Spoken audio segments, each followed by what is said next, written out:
reflecting the history. So now you see, this is called coffered ceiling. This is a kind of a structural system.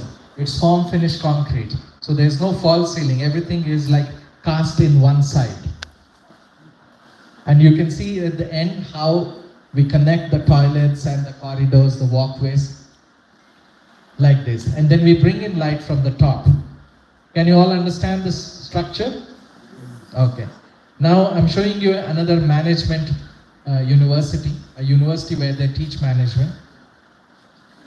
Now if you look at it, these buildings were built much later than Mahindra College, so we used Calzip roofing. This is a metal roofing, which is better than the tiles, because every 20 years we thought that we had to change the tiles, so why not go for metal roofing? So this is a campus where they teach management. This is a dining hall or a large conference area. And these are all the classroom blocks. This is like a central atrium. Similar to your campus, it's the same size, about 25 acres, and almost like about 1,200 students study over here. This is Suzlon One Earth corporate headquarters building. Now this is the corporate headquarters. Our client gave us a brief and he said that CCBA must design a corporate headquarters that does not look like any Western glass box. That was our first thing. Then he said that it should look Indian but at the same time modern. Then he said that it should be a campus where every person who walks in every day should feel happy when they work over there. And finally he said everybody sitting and working should be connected to nature. So we designed this building, and you can see there is a large central kind of garden and 5 different departments. And this is how the central garden of a corporate headquarters. Suzlon sells wind energy, so they are into sustainable energy. So this building is platinum green rated building. It's a very sustainable building, and also this campus is zero energy building. That means it doesn't consume any energy. Whatever it generates, it consumes and doesn't take any energy from the grid system. So this is a central plaza, and you can see there is a dining hall, waterfalls, and garden all around. If you remember the Greek history or the Egyptian history, there is always something which is like a pillar or a column in various ancient cities. Even in India, we have something called the Brahmasthans, or the pillars, which basically anchors all the buildings around. It is a kind of a mark of a project. So this central pillar is the one which ties all the buildings together. This is how the buildings inside look like, with glass cylinders that house with plants, and there is a connection of water. And you can see how transparent the buildings are. People sitting inside can see what is happening outside, and they're connected to nature. And this is how the building looks like. So imagine you're working in a very large corporate office for 3,000 people, where everybody is sitting in a garden and working. And inside their offices, this is how it looks. You can see on the ceiling, there is solar panels generating power. And then we have water bodies inside the buildings also. So you create an environment. So as architects, it's very important that you are creating what is called a visual drama. You are makers of what is called the experience. So you have to kind of create experiences through your projects. So this building has been given the platinum green building rating. Then now I'll take you to the small Himalayan country next to Nepal, which is called Bhutan. So in 2000, when we came to Bhutan, the king was advocating his seat and he was bringing in democracy. So the process of democracy involves building of institutions which are required for democracy. So this is the Parliament House, and with a large congregation area. This is how, when we were designing in Bhutan, we had to strictly follow the Bhutanese style of architecture, which is Himalayan architecture. So we created a 20,000-seater large arena for people to celebrate the king's birthdays, celebrate coronation of the new kings, celebrate the prime minister's victory in elections, and then dance and all those kind of things. So this is the king in Bhutan. So we brought in what is called, now that the monarchy has become democracy, so we had to bring in a judiciary system, legislative system, and an executive system. So this is the Supreme Court, and this is how the Supreme Court looks like. Very traditional, but very modern. All the functions inside are extremely technically modern. So our Prime Minister was inaugurating this building in 2014. Now I'm going to take you to my own city, where this is the oldest engineering college in Asia, 140 years old, College of Engineering, Pune. So it was built by the British when the British were part of the British Raj in India. And then this particular campus grew up, and with the growth they needed more facilities to house the growing students population. So this is a hostel of 10 stories where about 600 girl students study. Now what has happened earlier, colleges in India were essentially, back 100 years back, they were meant for, especially if they were engineering, they were meant for boys. But then with the new India, what has happened is that a lot of girls also became engineers. So now, to accommodate this growing population of women engineers, we had to build in a hostel. So this is a hostel built for the girls in the university. So now what you see is that a facade.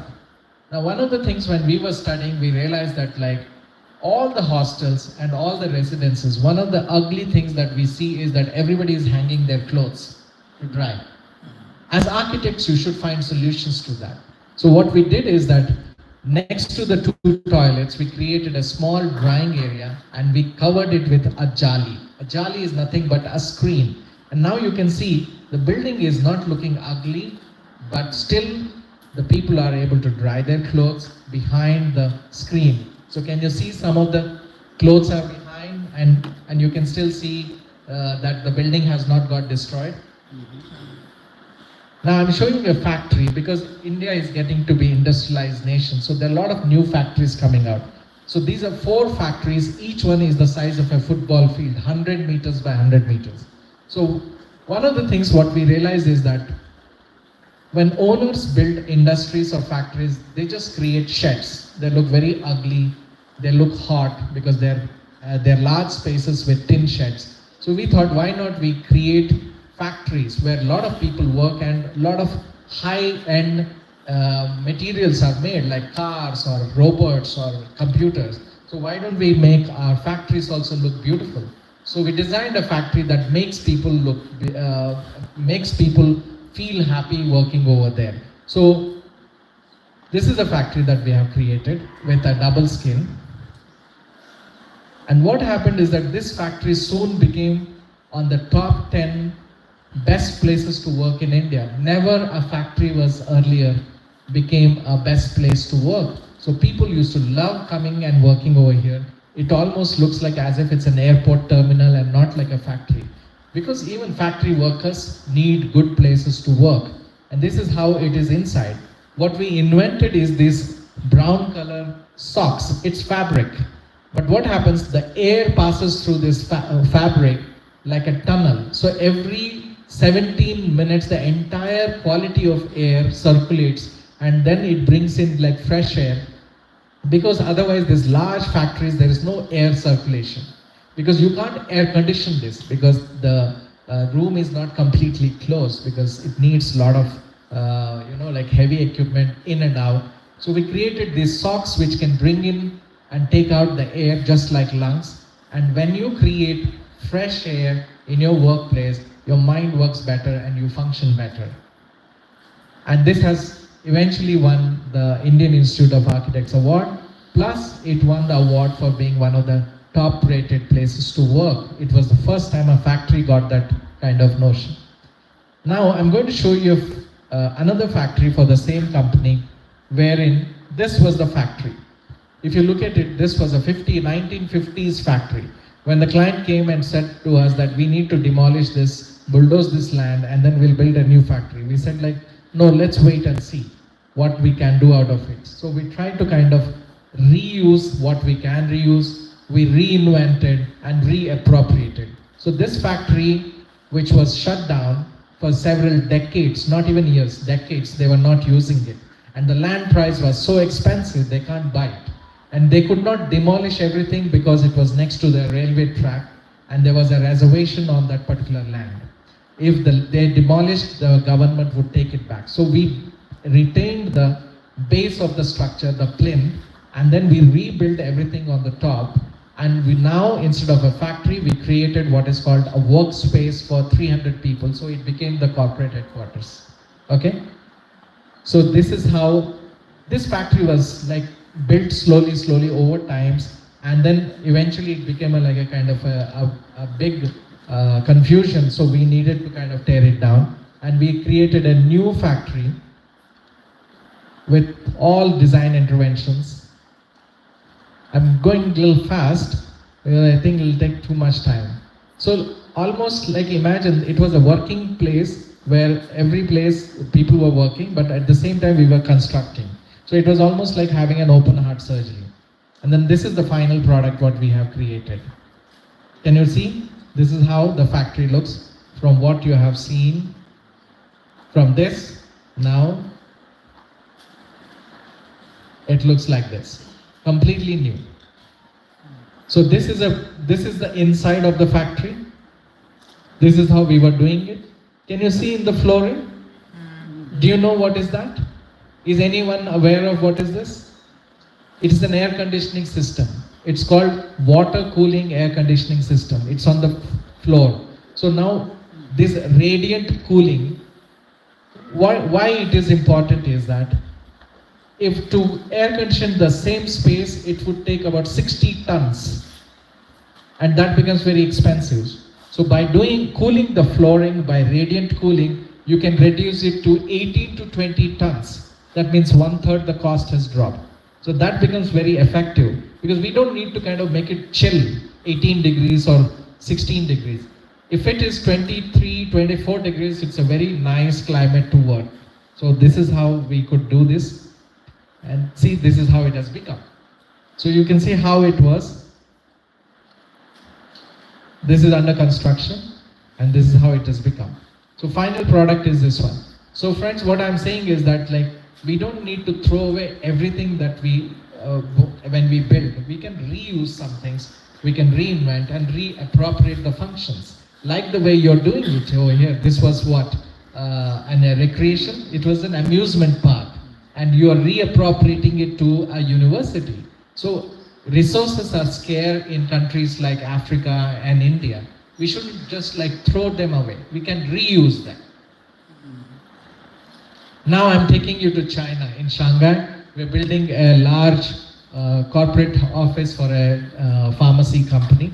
And this is how it is. So when we are building in China, we are building Chinese looking modern buildings and not making them look like buildings that could be in Dubai or Hong Kong or maybe like, you know, in London or Paris. So you should build in China, and that is why the Chinese client hired us, because he wanted to have buildings that we could build, understanding what is the Chinese philosophy.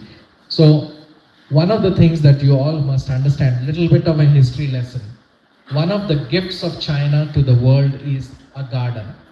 We always were taught gardens were invented by the Persians, gardens were invented by the British. No, it's the Chinese who actually invented the gardens. So when we went into Chinese philosophy, we realized, why don't we create a garden, and then the garden becomes a point of architecture rather than the building, and everything around the garden becomes your building. And this is how this building looks like. So it's very Chinese looking modern building with louvers, and this is how inside it looks. It's a corporate headquarters for about 3,000 people to sit and work. So you have like a nice Chinese garden, and then there is a large central meditation hall. These are the interiors. This project is under construction. Now I'm taking you to Burundi. We have been hired on a global competition to build the capital of Burundi. So we were having discussions about 2 years back. And that's the President of the National Assembly in Burundi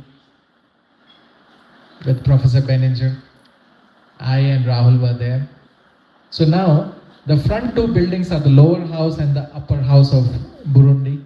The middle building is the offices and the last building is the residences. So the idea is that when people who are members of parliament come from various parts of Burundi, they stay in the hotel or residences, then they work in the office spaces, and then they debate and legislate in the lower and upper house. And when we looked at references for architecture in Burundi, we couldn't find much. We then thought about like one of the most important aspects of geography of Burundi is the Tanganyika Lake. It's a very large lake, and we decided that why don't we make lake as the point of reference, and that's why you see a very large reflecting pool in which these buildings are set in. This is how the buildings look. That's the lower house, that's the upper house, and then this is how you're connected to the lake, because the country of Burundi is even smaller than the lake Tanganyika, that big. And this is how you're connected to the lake or the artificial lake which we have created.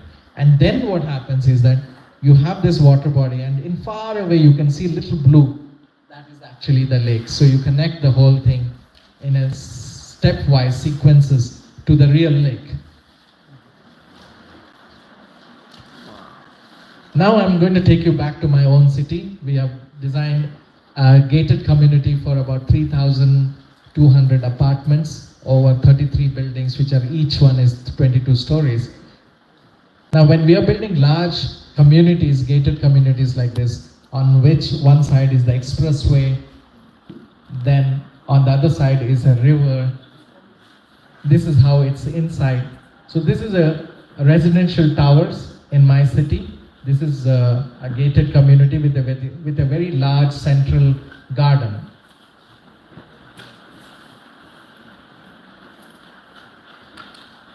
So this is how, now I will show you a video.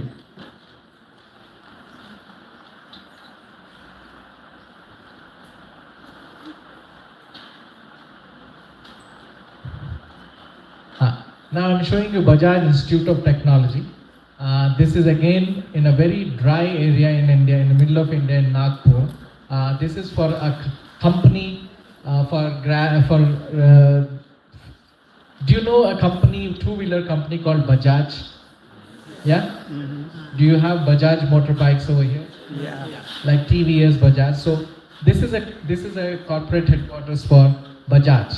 I mean, not corporate headquarters. You can see the name Bajaj. This is an engineering college for Bajaj, and it's set in the middle of India, in a very dry place. So when we were building a building in a dry place, we created a lot of wind towers and light coming from the top and shielding it so that there is an internal kind of an environment created. So this is an engineering college. So a lot of informal spaces where you could see me over there, in the corner over there. I was taking some photographs. And this is how the corridors happen. Because we must also understand that when we are designing academic institutions, as much learning happens inside the classrooms, that much learning happens in the corridors and then the outside spaces. Because learning doesn't happen just inside. It is interaction, it is accidental meets, ideas generating. A lot of that happens outside the campus. So you as an architect should, when you design your campuses for education, always think about, if you spare 100 square meters for a classroom, that much space should be spared outside for interactive learning. Now this is another university called Azim Premji University. Now Azim Premji is one of the richest person who runs an IT company, information technology company in the world. Now this is a university for their company. It's all like form finished concrete. I don't know, do you have form finished concrete buildings in Kampala? I don't know, I've not seen one, so I was just wondering. Form finish is just pure concrete and no other finishes. So when you are designing buildings with pure concrete, there is no false ceiling, false walls, or false flooring. Everything, all your MEP structure, everything has to go inside. So you have to design the last point of switch, the wiring, the plumbing, everything to be going inside before the concrete is poured in. You understand? So it's a very tough thing to do. Because there is no false ceiling. This is all like the artwork which we create in the corridors. This is how it is inside. An approach, this is like how your corridor is. This is a corridor to approach a classroom like this. This is how the university classroom looks like. Okay? And this is their amphitheater with residences for their married students. And then this is a 40-story hostel tower. This is where the students live. This is the world's tallest hostel. 40 stories.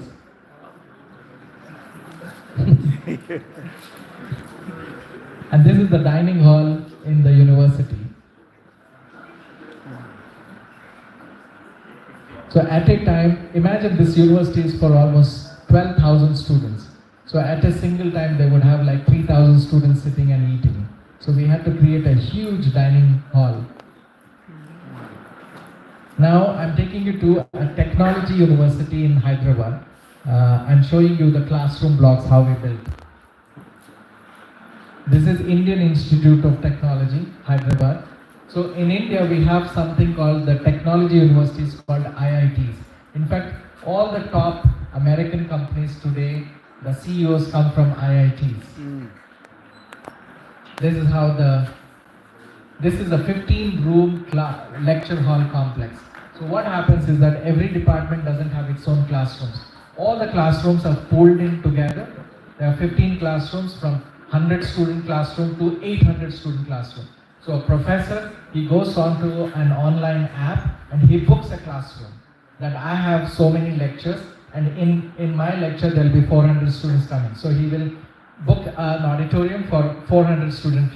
So there is an app, which that means what happens, resources are shared between all the departments rather than each department having its own classrooms which no one else can use later on, right? So this is how it looks inside.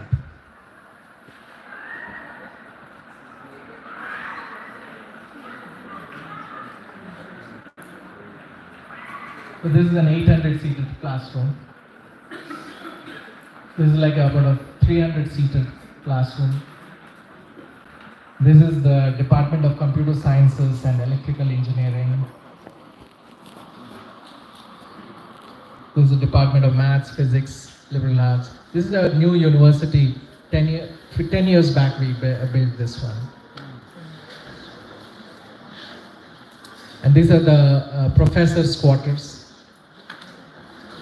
And now we are building a residential tower in Congo, in the capital Kinshasa. And this is how that tower is going to look like. It's a residential tower with 6 floors for parking. Then there is a rooftop garden. And then there are penthouses on the top floor. And in the ground 2 floors, you will have retail shops for, fabrics and then high-end kind of shoes and such kind of things. That's it. So that finishes my presentation, but I'm going to show you a very good video, 2-3 minutes video. I don't know if you have sound backup here. I'm going to show you how do you connect this.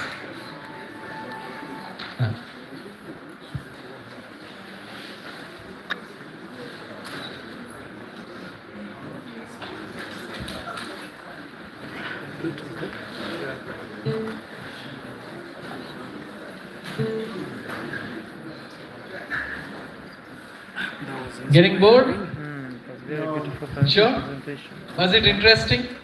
So much. Are you seeing something new?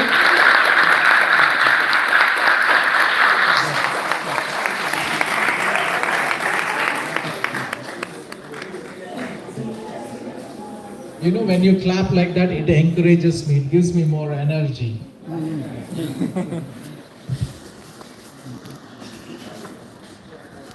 I want to show you two-minute videos because these are very large campuses, and then what happens, if I show photographs, you will not understand the largeness of these campuses.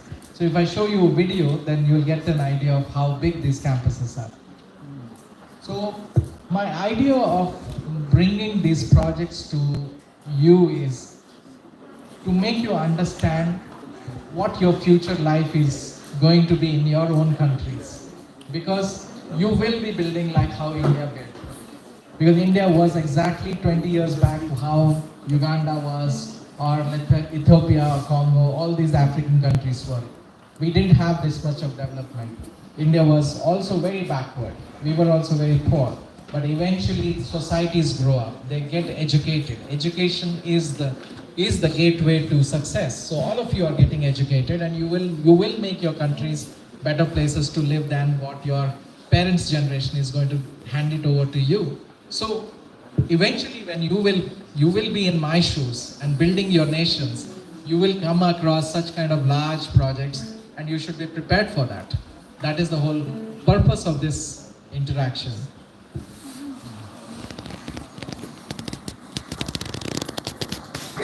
Not connected.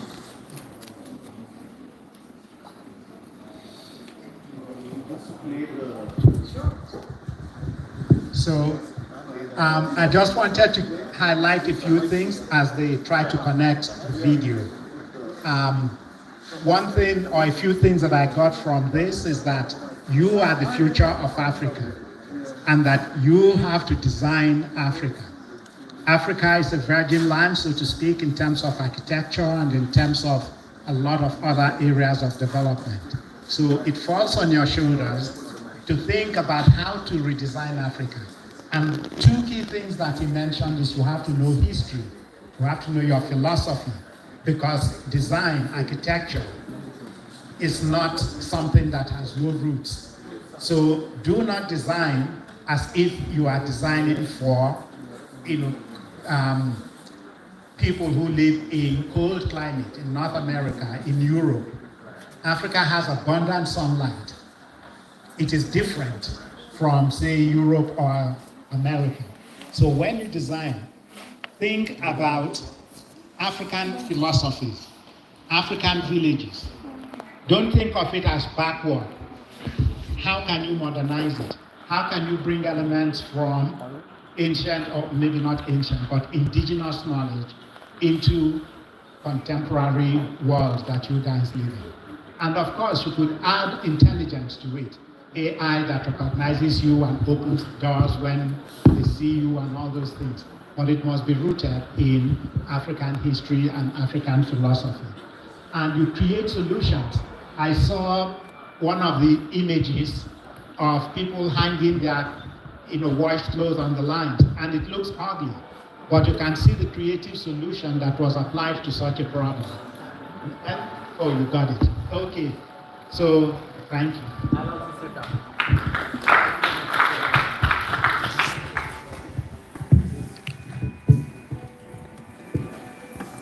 Can you see the largeness of this campus now? Yeah.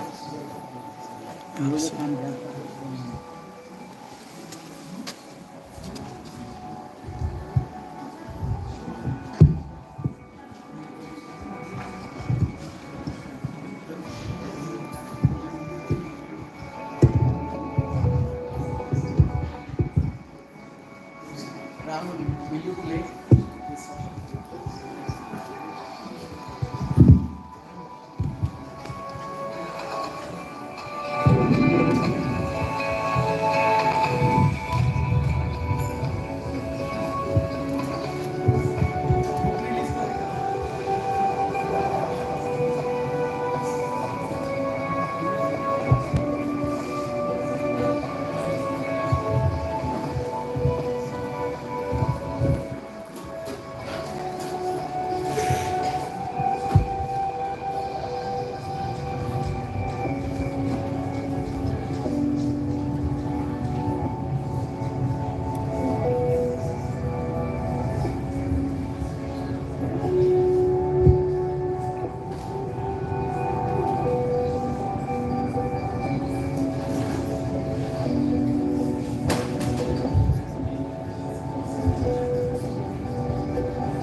Wow. That was amazing.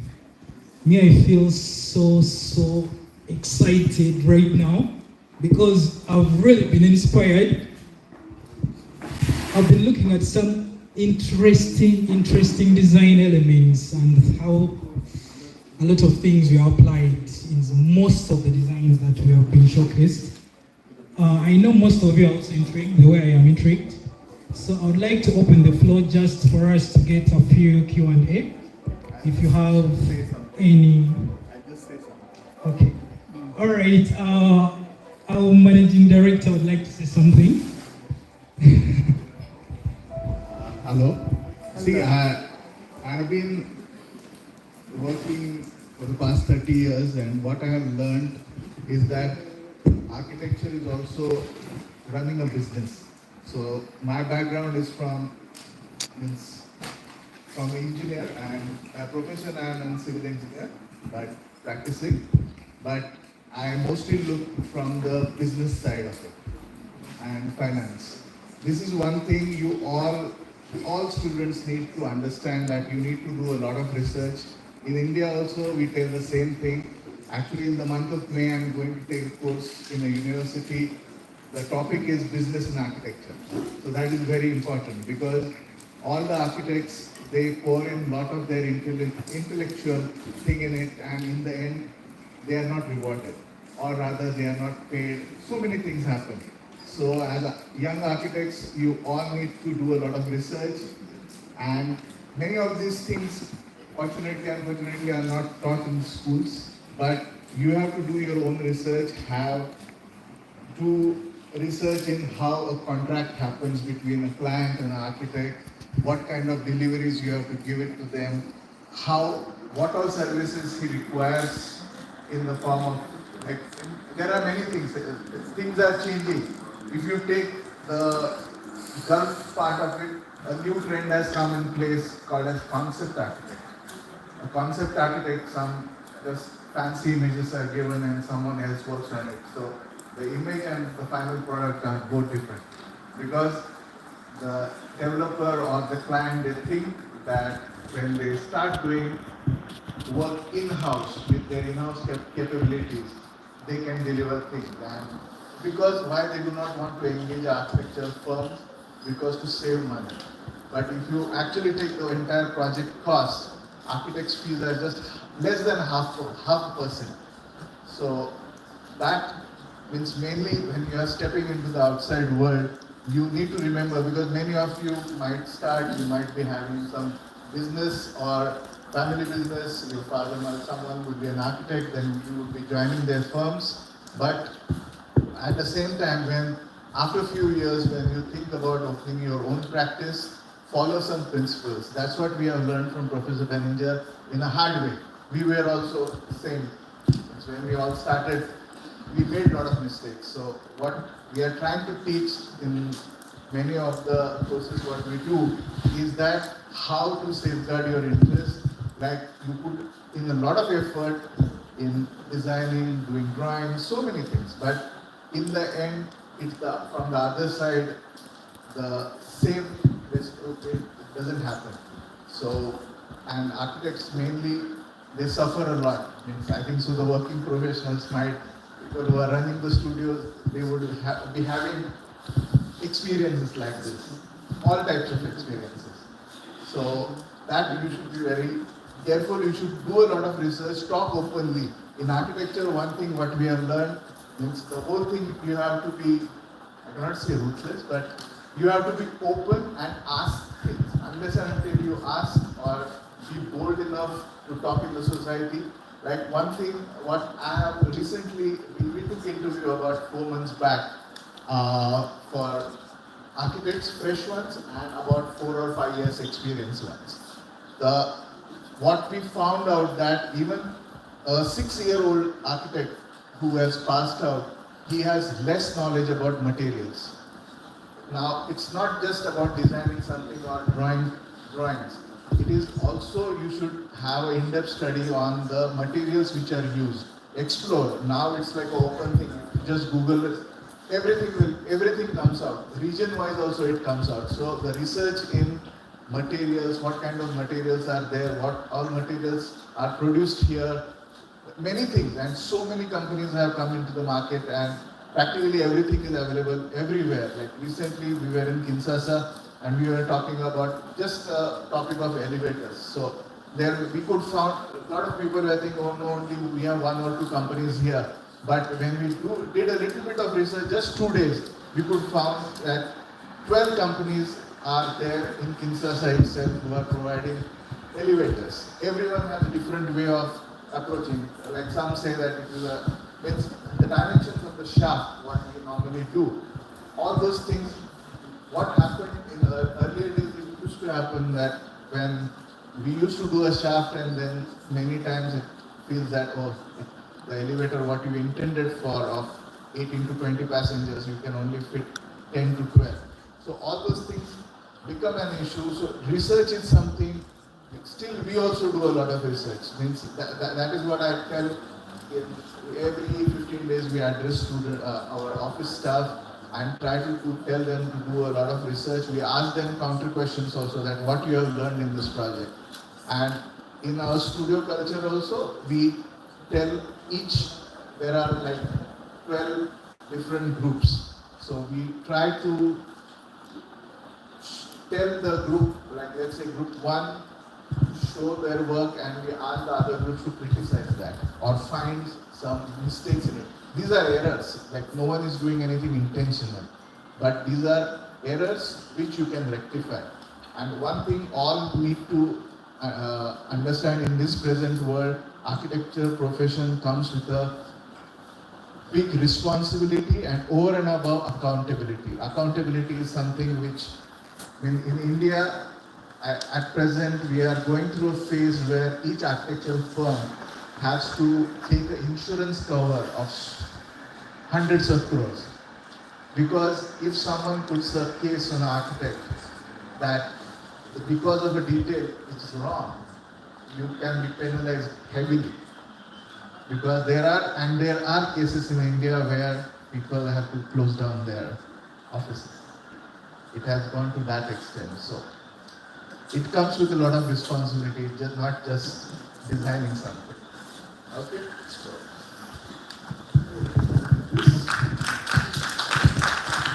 Okay, thank you.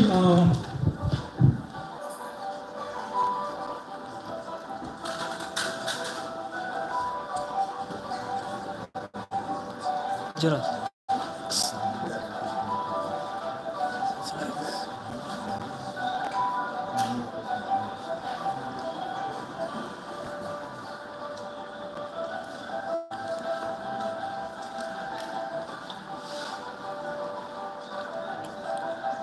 Can you move the mouse? So this second.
Wow. That was amazing, right? I felt a lot of feelings throughout the presentation that the managing director just gave us. It was such an amazing presentation. At this particular moment, we're going to have a panel discussion, and the topic is mainly adapting global architectural philosophies in Uganda and sustainable and context-sensitive urban design. However, we have a panel that's at this particular moment I would like to invite that are going to be taking us through this particular discussion. So we have, of course, the representative from CCBA, our managing directors. Then we have a representative from IOIC, International University of East Africa. The first person, the first member of the panel is Ark Peter Kasozi. Then we also have Ark Regina Nanginda. We also have Bridget Nakangu. That is Ark Brenda Kalina. And finally, I'd like to invite Dr. Shema to officially start this particular moment. Please. Around very late. I was expecting when they're calling the names, you guys stand, fake your smile, and you do that. It. So let me do the honors. Architect Peter Kasozi, please have a seat. Valentina, the comedian, and Bridget. Who's still right? Bridget. And please, the managing director, you can join us.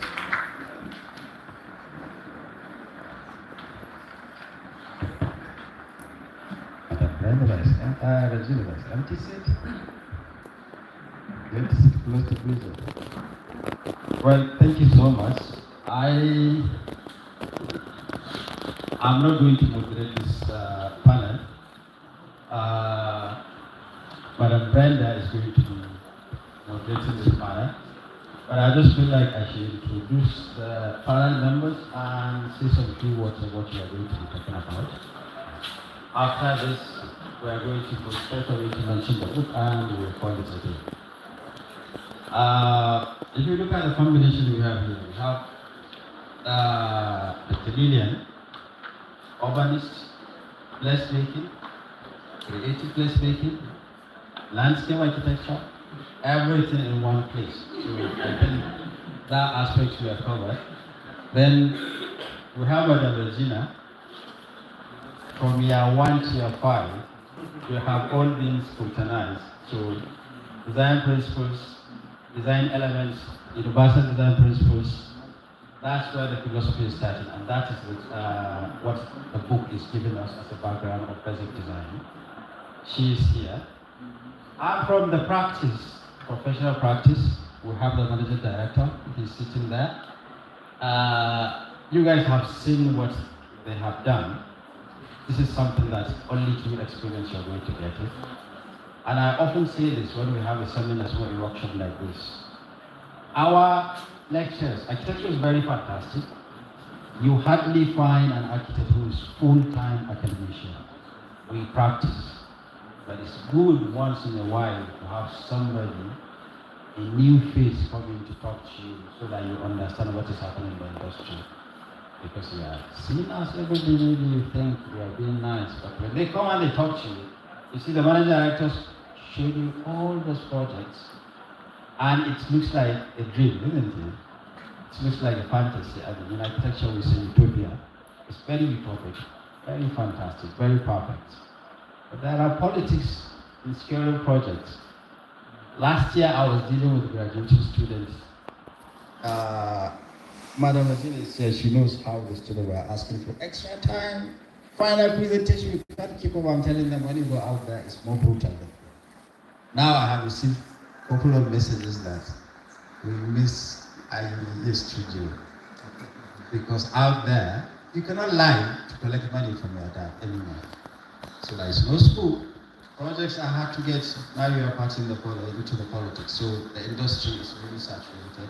It's competitive. We have Madam Bridget, urbanist. We are going to now hear from the urban perspective. And Peter Kesozi. One of the students came to me and said, Peter is my supervisor, but I just wish that he can speak to me in a language softer that I can understand. So I asked the student, is he harsh on you? Is he like treating you with something? No, all the words you were saying, I'm not understanding because they were too heavy on my head. So we have Peter here. We'll be quickly looking into issues, affordable housing, policy implementation, smart cities and technology, innovations. You have seen the project, you look into it, all those concepts you are talking about in class, you have seen the real application. But I was so disappointed with year 3. Last year, toward the end of the semester, I took a course, Sustainable Design. And in that course, throughout the semester, we only talked about passive solar design strategies. The radiant cooling came here. In its application, you guys stood there like sculptures, as if you have never heard of it. And if you ask a question, and that was the response, they will say, no, our teachers never taught us this. And I was the one that took you those things. So when you see the practical application, you just pretend like this is the first time you're seeing this. These things that you are learning, they are also applicable in the industry. You have seen how the radiant cooling is. And one of the things managing director we did in that class, I asked them, analyze Kampala. What do you think is needed in Kampala? Is it cooling? Is it heating? Is it cross ventilation? And I gave them all the passive solar design strategies so that we design to accommodate that. But today, I think maybe because you're tired and hungry, I'll give you that excuse. But in the future, I'll be looking forward to see you guys interacting with this. What you learn in the class and what is happening in the practice. I was sitting there, you were showing your project, and this is the beauty of architecture. One student leads towards the and says, that's symmetry. And in class you say there's no symmetry. So that's very fantastic because you get to criticize work that has been done. This is why I can sit here comfortably, criticize Le Corbusier, Frank Lloyd Wright, and I'm nowhere close to where they have been. So that's the beauty of architecture. So I'm going to invite Brenda. She's going to moderate this very short panel, and we will just wrap it up by launching the book. Thank you.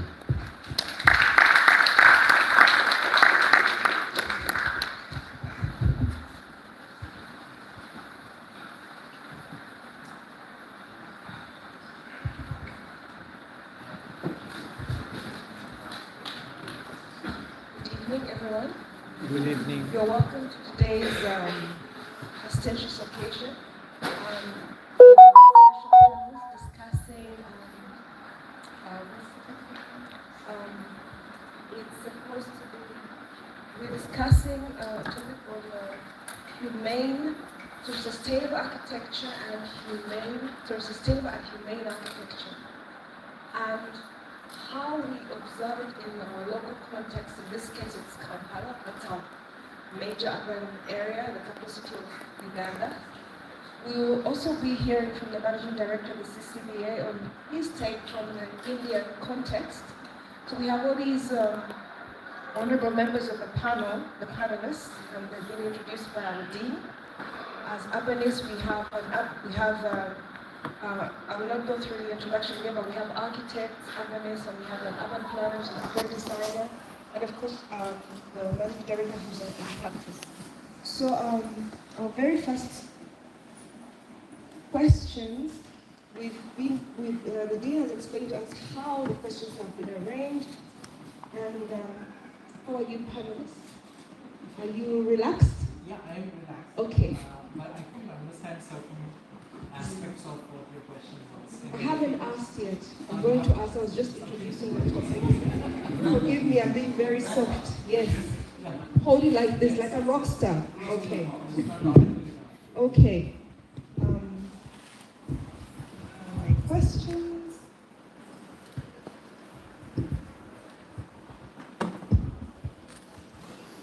Okay. So our very first discussion in the first round, which will run for 10 to 15 minutes, will be what are the biggest challenges Uganda faces in implementing sustainable architecture? And we were directing that to Architect Peter, but of course, once he answers and you feel like you have something to add, please feel free to do so. So let me repeat the question, that is, what are the biggest challenges Uganda faces in implementing sustainable architecture? Thank you, Anita.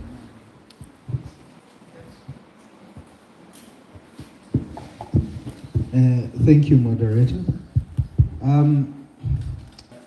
We are using English here, so it's okay.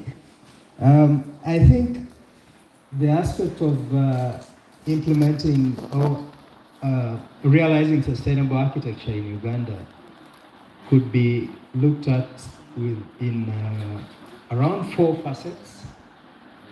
First of all, there is the aspect of educating the architect. There are challenges there because the architect is the one who deals with the realization of sustainable architecture. Then we have the aspect of design, and then the aspect of implementation. But then the design and implementation are also determined by the policies, because many times you don't. There are many good designs, and sometimes when you reach the site to see what has been implemented, it's the opposite. So sometimes it's a policy problem, and sometimes it's a policy enforcement problem, and sometimes it's other things. But what I realize is that as far as academia is concerned, or educating the architect, we realize that there is a bit of dearth of research in this area. Most of the sustainable design aspects that we deal with students are based on a theoretical approach. And I think we need, as a nation, we need a little bit more emphasis on research, so that because a lot of good ideas can come out of universities, okay?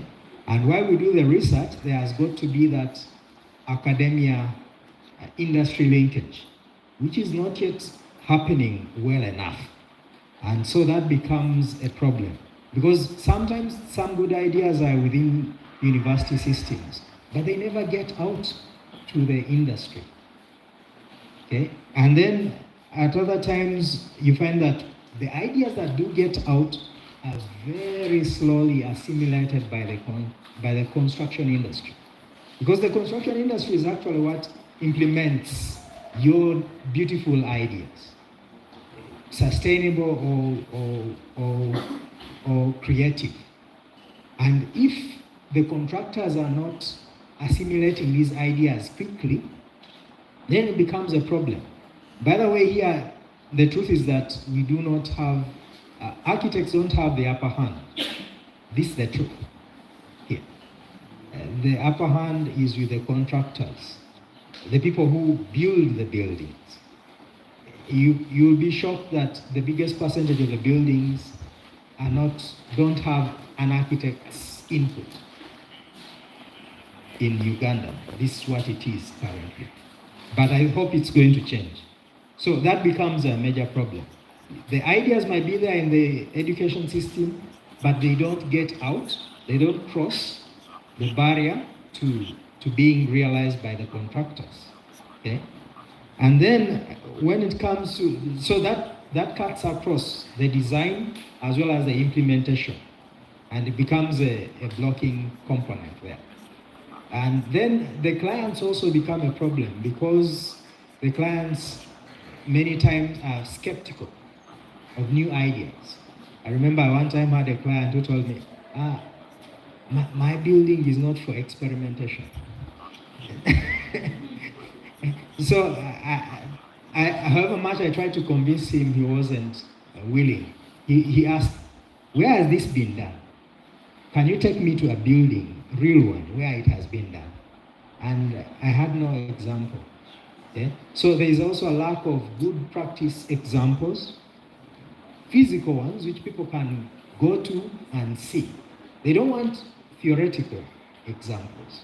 Okay? So that's also a major problem. But also, sometimes the work that is involved in convincing the client and also thinking and researching, sometimes clients feel that if you charge each of those, the clients feel, no, let's do the normal building. You just leave that one. We are not interested. So that is also another problem. And then there is also a problem of policy. Policy is possibly one of those things that determines whether an idea will get out of the incubation and be absorbed by the industry and then maybe become a movement. If policy is incentivizing this, it's possible to happen.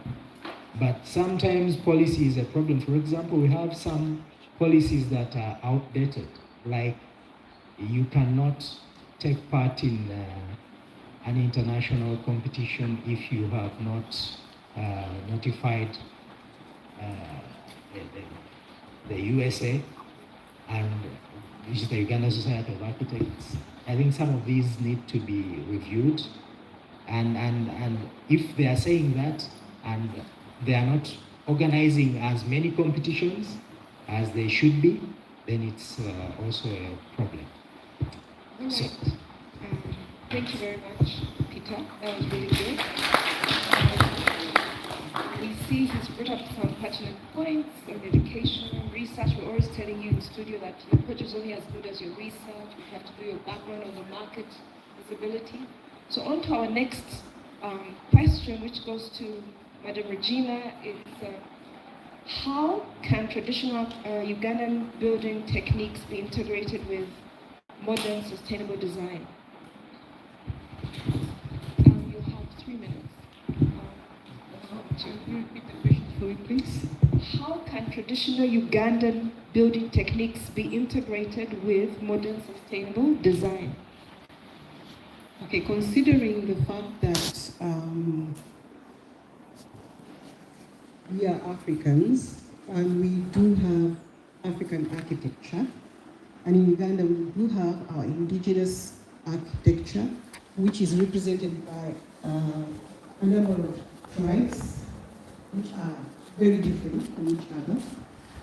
We would consider thinking of the culture behind it. Meaning, culture is one way of connecting to the past and to the people we are all about. So with that said, when we look at our indigenous architecture, traditional architecture, we find that there were methods implemented in how buildings were put together. And this was based on the surroundings, and which is the context, and as well as the climates. So in Uganda we have different climatic, scenarios, and we see the variations of buildings in each of these contexts. So that means that understanding the building, how these buildings come together, we realize that people are trying to solve ways of inhabiting these areas by building in that particular way. So we look at materials, we look how the different types of materials have been put together in terms of design, climate, sustainability. Now, when it comes to sustainability, you find that we need probably to introduce the modern materials to try and counteract the degradation and decay that we will find in indigenous buildings. So, an instance, for example, in the central area, even like recently we've been going through the flooding season, whereby buildings have been practically torn down or destroyed because of the flood levels that have probably raised. Now it has been found that some of these buildings have been built below the floodplain, which is expected. And yet, traditionally, you would find the classical hut in the central region was raised, had a raised base. The whole idea was to cater for the water, to make sure that the water does not enter the buildings. The other thing with these is fire bricks. If you live in that space, you discover that the building breathes. The temperature within the building will not change drastically. So you discover that when it's cold, you still maintain the temperatures. When it's hot, the temperatures are still, acceptable or habitable. But once you start plastering, then there's heat gain, and these spaces or buildings are unlivable. You can't live in these buildings. So then again, we talk about ventilation. The thatch was one of those building materials that were used to make the buildings breathe. So we need to find ways of integrating the new ways of construction with the traditional by researching on how these traditional buildings behave vis-a-vis what is happening today. This is a very, very long discussion. It could be done in just a few minutes, but there are other issues we could present. Thank you very much. So she's not saying anything new. We saw that culture is one of the most important things as architects who are considering design.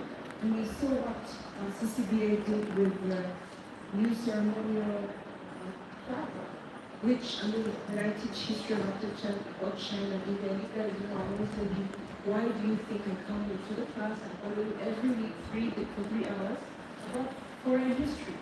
What can we do with that? So today you kind of saw what you could do out there in the world, and thank you very much, Madam Regina. And this goes to our next question, and the last for this round, goes to our planner, Madam Bridget. What sustainable urban planning principles need to be revised in urban planning context? Brenda. Thank you, Ms. Brenda. I think for all my classes, you know what sustainable urban planning is. Basically, sustainable urban planning aims at creating cities that are environmentally sound, are economically viable, but also socially equitable, looking at balancing the needs of the now, but also for the future generation. And we look at aspects such as compact development, we look at integration of open spaces into our planning practice, we look at sustainable waste management, we look at sustainable transportation systems, but also most importantly, inclusive participatory planning, because at the end of it all, the people that you're planning for are supposed to be involved in this entire practice. So I'll take an example of the compact urban development from the perspective of Uganda. Yes, we have planned compact developments, but then we also have the unplanned compact developments. From the perspective of Uganda, we have a lot of informal settlements. Compact developments, although what it is, basically looks at high densities, but also mixed-use developments, ensuring that you reduce urban sprawl through creating areas that can provide for people residential but also commercial spaces. So we have the informal settlements. They are of high density, but they are also of mixed use.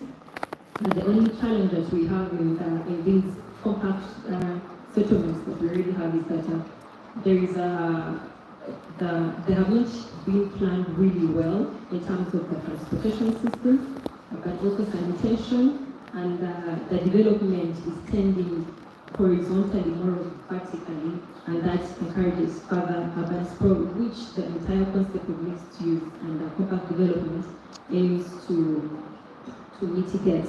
And then if we are to talk about the integration of open spaces, but also the protection of environmentally sensitive areas, from the Ugandan perspective, I think we have really neglected that. Because originally we all know that Kampala was beautiful for the city and we had a lot of open spaces and wetlands. But what we see currently is that a lot of buildings have been built in these wetlands, and I think this has resulted into even the floods that we have recently seen. One of the wetland areas was, for example, Lugogo, and we have seen that it was really flooded. As previous presenters say, that nature always knows it best. So in urban planning, you have to consider protection and buffering of all these environmentally sensitive areas, but also as you plan, make sure that you integrate open spaces to encourage social inclusivity, but also interaction among all individuals, and connecting to waste management, sustainable waste management systems. Well, we all know that Kampala produces around 2,500 tons of waste in a day, and almost 50% or 40% is taken to the landfills. So what happens with other waste? In most cases, it ends up in the drainage channels, clogging the drainage channels, and this also exacerbates the situation of flooding within Kampala city. And also looking at the sustainability of that entire landfill, we have not looked at recycling, we have not looked at reuse, we have not looked at reduction. The recent case being Kitezi landfill that really erupted and killed several individuals. Okay, yes, we have acquired another landfill in Guyana, but are we looking at the principles of recycling, reuse, and recycling, reuse, and reduction, or we are going to repeat the same mistake that happened in Kitezi? Then you can also look at okay, this is my last point. We can also look at sustainable transportation systems. I think this is very crucial, looking at moving forward to a green economy. So you have to take two approaches. Is it eccentric or pedestrianization? I think we are tending more towards eccentric, and this is very dangerous in terms of pollution, but also the taxis. We have an irrational taxi system that has not been really planned well to ensure efficient public transportation that could help to stem pollution, but also encourage sustainability within the country. The border judges have not been really planned well, and also the small initiatives that have been put forward, for example, the pedestrianization streets, the Luwum Street precinct that was put forward. They did not really consider the social aspect of the entire place. That is, in creating the walkable streets, you did not consider the economic activities that are happening within the area, and therefore this place, the Luwum Street, has been appropriated by street vendors, and it is not actually serving the purpose to which it was created because of the neglect of the social aspect, but also the connectivity. I love talking about things we are comfortable with, things that we are passionate about. You know that as students and members don't have time, so we too are the kind of members of skip time. But you kind of get an idea. We've gone through rain, we went through a very dry month of January and February, and then the rain came, and everybody's going like, oh my God. We saw Blue House floating on social media, we saw a whole bike go down in the water. Yes, waste management, things that she's talking about, that Reverend Ricky is talking about, very important. So we have another question. We're going into our second round. I think we try and keep the time this time to 2 minutes, so I'm going to try and keep saying right to you. This now goes to Madam Regina again. Not be 2 minutes. What global architectural models can Uganda adopt to improve sustainability in urban and rural areas?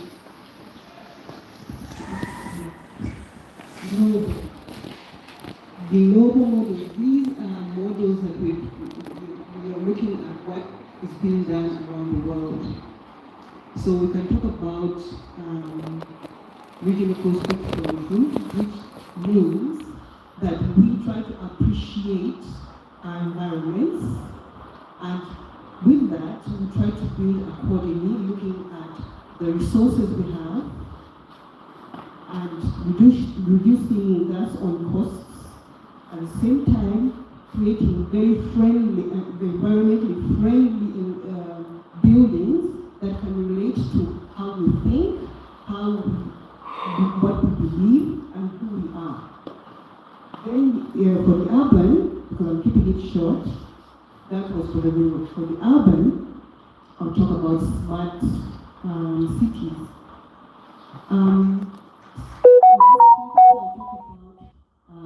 Well-planned transportation systems, infrastructure,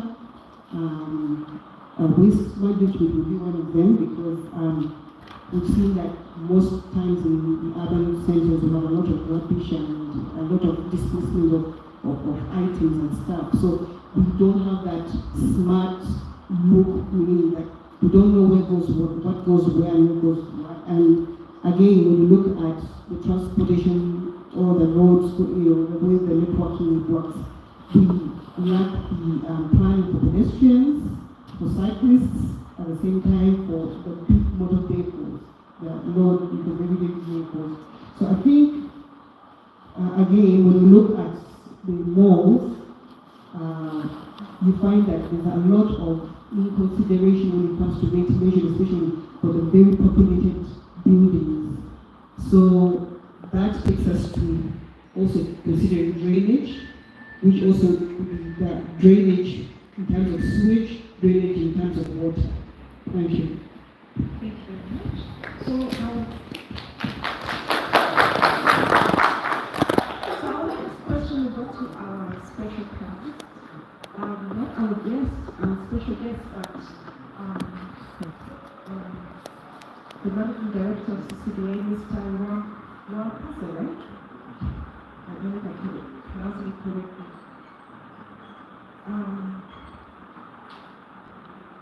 I know this originally was faced as in the context of Uganda, but we'd like to hear within the context of you've been practicing for 30 years in India, and you have practiced, you have some videos you've seen in Africa, Central Africa mainly, and some in South Africa.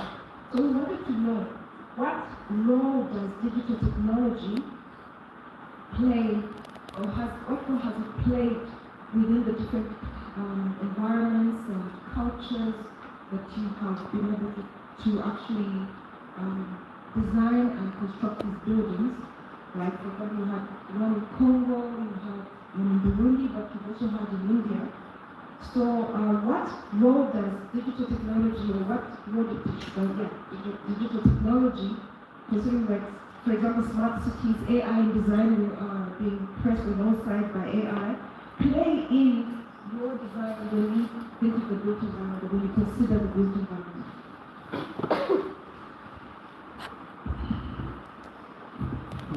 That's called God's question. That's called the God's question.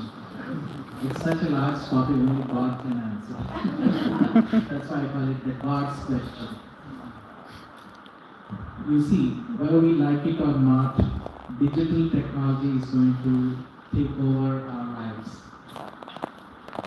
But how much you want it to allow you to be taken over is all in your hands. Digital technology cannot allow you to take over what is the human innate thinking. So as architects, you have to be thinkers. Digital technology can only aid in the process of your design, but it can't really take over what is called human thinking. So I feel that digital technology will be there everywhere, but how much you want to use it, how much you want to be slave to that, it all depends upon you. I still believe that AI, all these things are for people who are mediocre. You want to be intellectual, you want to be in the forefront of leading the world, then you still have to activate your brain. And that's very important. When you design, in our office also, when we design, we still start with the pen and the paper. We don't start doing it on SketchUp directly. Once you have understood the issues of design, like for example, in our office when we have to design, we have to understand what are the bylaws, what are the setbacks, what is the bubble diagram, everything happens on paper. Once we have arrested the shape or the animal, the shape of the building, that's when we take it to the tools of design, digital technology to assist us in coming to a solution faster. So in short, what I feel is that digital technology is going to be there, but the fact is that like how much you want to tame and how much you want it to allow to control you is what the problem, solution is. Thank you very much.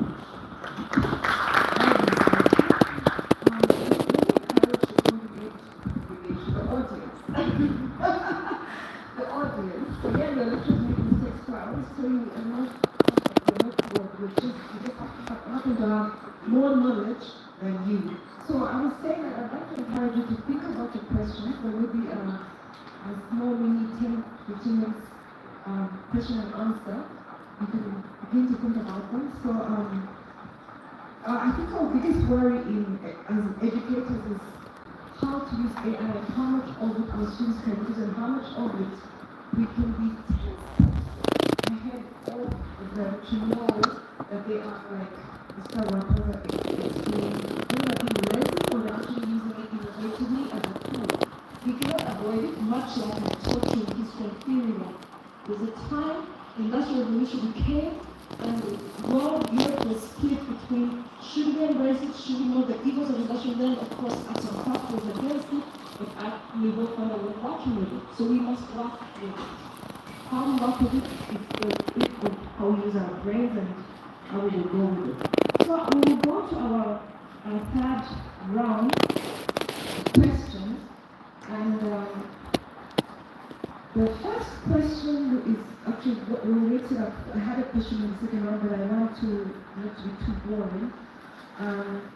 One of the questions we want to ask our esteemed guest of honor, Dr. William, and we were interested in policy. We had a planner, and our planner talked about policies and how everything needs to be guided by policy, the transport systems, we know how we struggle, the waste management system, compact development and all those. The question is, we have a question for architect, Dr.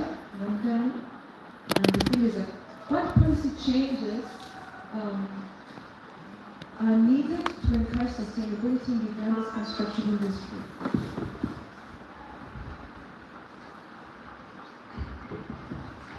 Thank you. Good afternoon, everybody. I feel that the whole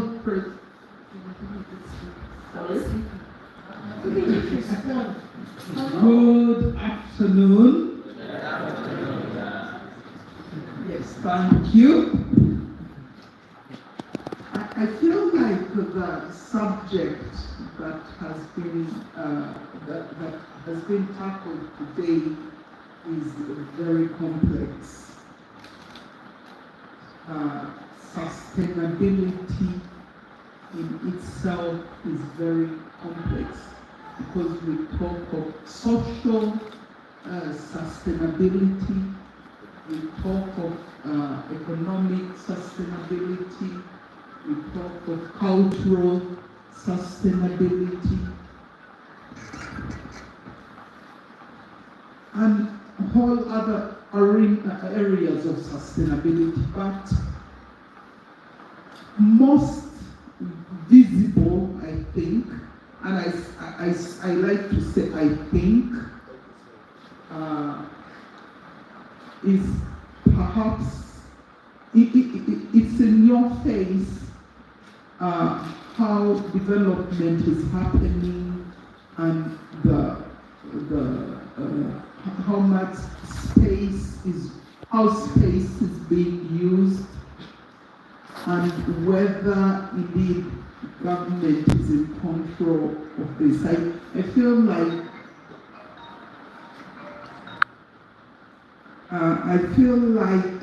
many architects will argue that there's too much regulation, especially when they talk about how it hinders their projects to get built. But I will also say that perhaps government is not sufficiently in control of development especially when we talk about how much is being built, where it is being built, such that the environment begins to suffer. Land is a very it's a limited resource. It's a very valuable resource, and it must be used with restraint and responsibility and a lot of discipline. So I think government should be looking in the gap, what is missing there. That's where policy should target. Yeah. Thank you.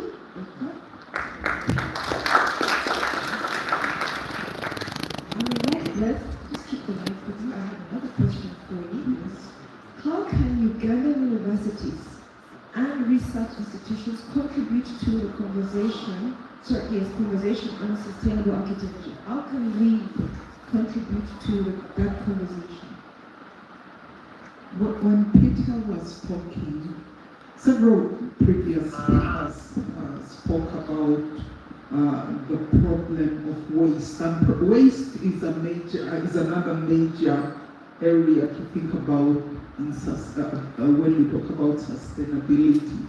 Because cities, we build cities, we design cities. And cities do use a lot of resources. Many times these resources come from the hinterland. I think Madam Bridget, the planner, you call it the hinterland. They come from the hinterland, but how much of it is returning to the hinterland? So here we then think about zero net gain. And I feel, and again that looks at planning at a higher level rather than planning of resources and sustainability at a higher level. So you go into real deep science, in my opinion.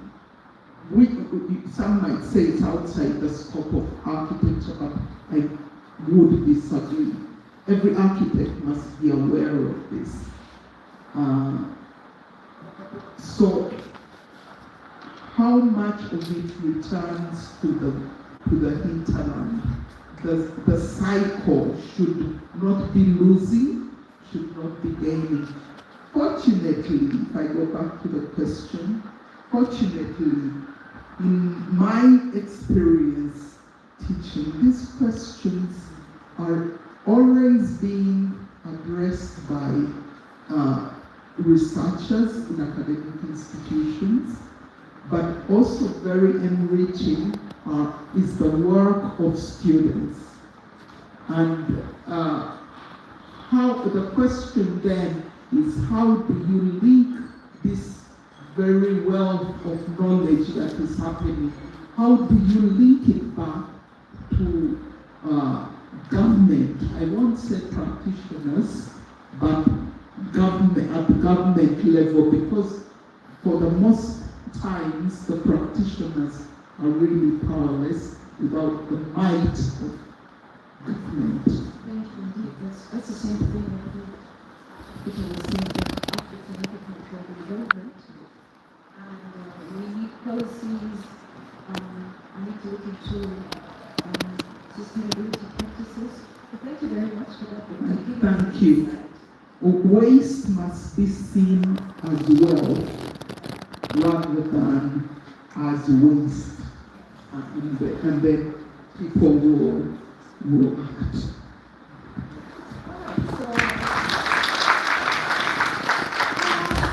It's powerful.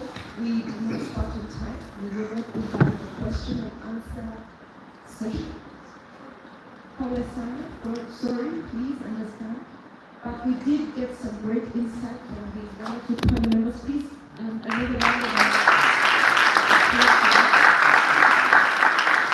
There's nothing new that you've had that you've not been taught in all your courses, in all your classes, from the product to those who upgrade to the bachelor's program, which we also have. You've been told that your category as good as your research, development controls are important research, find out the act that's governing your project, the area you're designing in, and do your site documentation analysis and its relevance. How does it affect community input? All these things have been told you from people who are actually practicing these things out there. So now, I think we will be closing, going to the next session. Okay, we're closing now. Okay. And I think my closing remarks you've had when you know I've taught some of you in class and always insisted on everything in architecture, just like in real estate, you ask where is the house, how much is it, its location, because for us it's the rationale, why are you doing it? Who gets to benefit? Why is it significant? By the time you go to the client, who's the developer, he wants to know why he or she wants to know why they're spending that kind of money, and why can't they go for the simpler design that is more cost effective. So now you have to bring in factors of culture and identity. How do we do this as students of architecture or as practitioners of architecture in Africa? How do we decolonize architecture and make it ours? So we need like a week, but we can't do this. And so I think another round of applause for being we were. You see the lecturers are very good at getting research and using it and bringing it back to you. So thank you very much for today. Thank you so much. Thank you so much.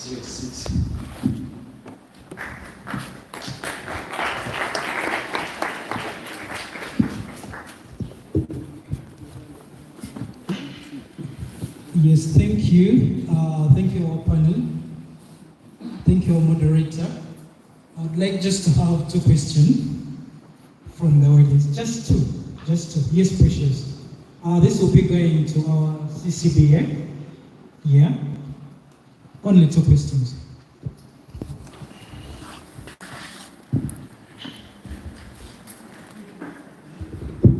Thank you very much. Good evening to you all. This question goes to our director of CCBA.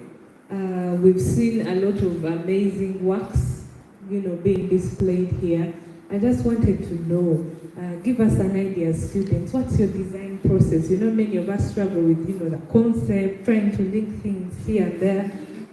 Could you just elaborate what's your design, process?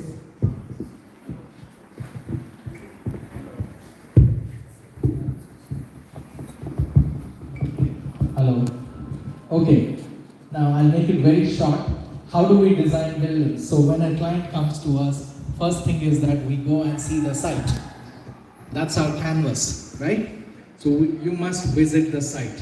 When you visit the site, turn around, see everything around. Okay, when you see around, what do you see? You'll see on one side a factory. You see on one side a beautiful lake. And you'll see one side a river, or a beautiful lake, a mountain, and maybe an ugly building over there. Which direction will you face the building? Towards the beautiful side, right? You're not going to face looking at the ugly factory or an ugly building, right? So first go to the site, turn around, see the site, and then feel the direction, and that gives you the idea of which direction your building should be facing, okay? The direction it should be facing is called the soft edges. The directions which you want to avoid are called the hard edges, okay? Soft and hard edges, one. Next thing, understand the soil. Okay? Does the soil have a bearing capacity? Then the soil is loose, or is it hard? Does it have rocks? Does it have stone? Okay? That will allow you to understand like how your structure should be. Okay? This is what your site does. Then you will study what is called the viewpoints, You approach roads, where do you enter and where do you exit? And then you come to what is called the building program. The building program is, imagine you want to design a university. So in the university, what will you have? You'll have classrooms, you'll have administration, you'll have library, you'll have sports fields, you'll have like maybe an auditorium. So out of all these buildings, which is the one that would require the most peaceful location? Tell me. Library. So you will put it in the most peaceful place in the campus. Out of all these, which is the one which would be visited the most often? It will be the administration building. That is the one that you want to keep it near the entry so that you can avoid all the rest of the people coming and visiting and disturbing the classroom campus. Okay? So this is how you segregate functions into what would be visited mostly, what would require peaceful zoning, what would require more densities, what would require large spaces. Then you would come to what is called the structural grid system. Large spans, medium spans, and short spans. Large spans means what? Dining halls, auditoriums, labs. Short spans would be what? Your classrooms. Medium spans would be your corridors. Right? Am I going too much deep? Are you all understanding? I don't know how your teachers teach, but this is the way we practice.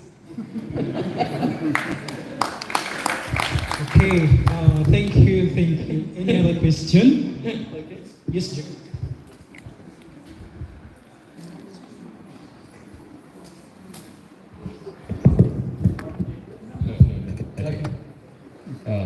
Thank you so much. I've noticed from the presentations, the different projects are quite interesting in that they are not just following, let's say, this one template, or because this, particularly the context responsive campus, villages, and all these other structures. So I'm curious, what advice would you give to a young person who is starting out in the career? How do they approach their first project? Very interesting question. I think the most valid question. You would graduate, now you would step into what is called practice. This particular transition is something that nobody addresses. Just like our urban design, nobody addresses between the building and the road. That is the whole thing, is the urban design, and that's why it's always very chaotic. Right from informal shops to your taxis, everybody's parking, because we don't address. Similarly, when you graduate and you step into the thing, no one is preparing you to the real workforce. Real workforce requires three things. One, the skills that you should employ to do the job. Second, understanding the economics. You have to understand the economics. No school of architecture teaches the business of architecture. How do you get a project? And how do you divide the project? How much percentage you have to leave for profits? How much you do running costs? What are your overheads? How much of that running cost should be your HR investment, or let's say manpower deployment? All this is something which I've been telling schools of architecture that you should have 6 months, what is called as a preparatory course, which makes you really good architect. So there should be a course on economics, there should be a course on marketing, there should be a course on sales and marketing, there should be a course on branding. How do you brand yourself? Why the hell should I be spending $100 million on somebody who's never seen $100 million? Do you understand that? Huh? I have youngsters calling me from banks saying that, sir, I will help you how to save money. I said, what's the salary that you get? Do you understand?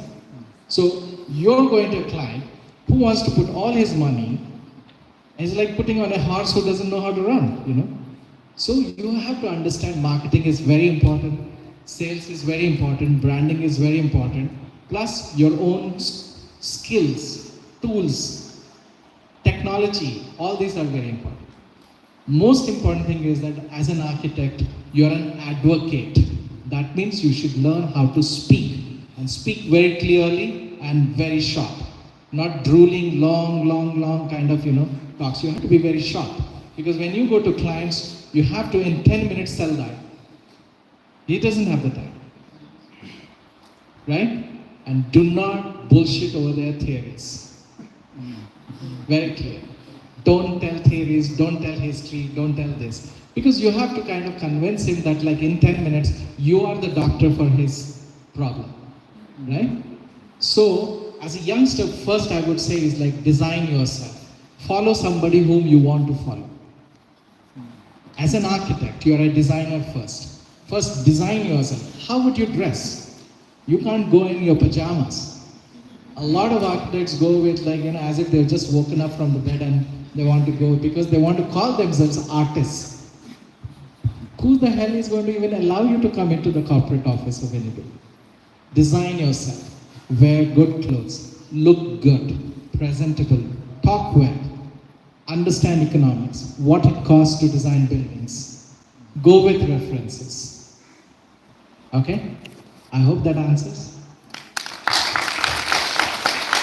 Yes, thank you so much.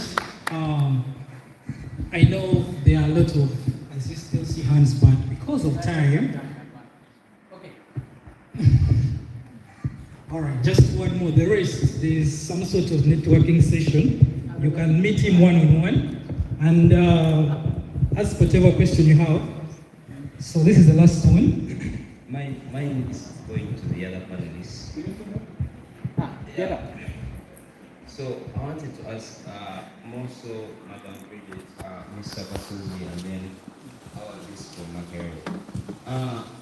They were speaking of the context, Kampala, and then we looked at design, implementation of, policy, and everything in that context. But at the end of the day, we are designing for the people. They are going to use these things. And one of the major problems we realize is the, self-discipline. You design this structure for this use, they're using it for another. You design it for this, they're using it for another. So how do you think would it be possible for us to, invent this self-discipline in the use of these structures, regardless of the other challenges we're facing? Because at the end of the day, they are the people who are going to use them. Okay, thank you. I think any member from the panel can answer that. I'll try to give a short response. You've talked of an aspect of buildings being designed for function A and then being used for function B. I think that falls into the aspect of humane architecture. You cannot force that down people's way of life by way of policy. Human beings are flexible beings, so it's one thing that we've got to think about always when designing. Know that there will be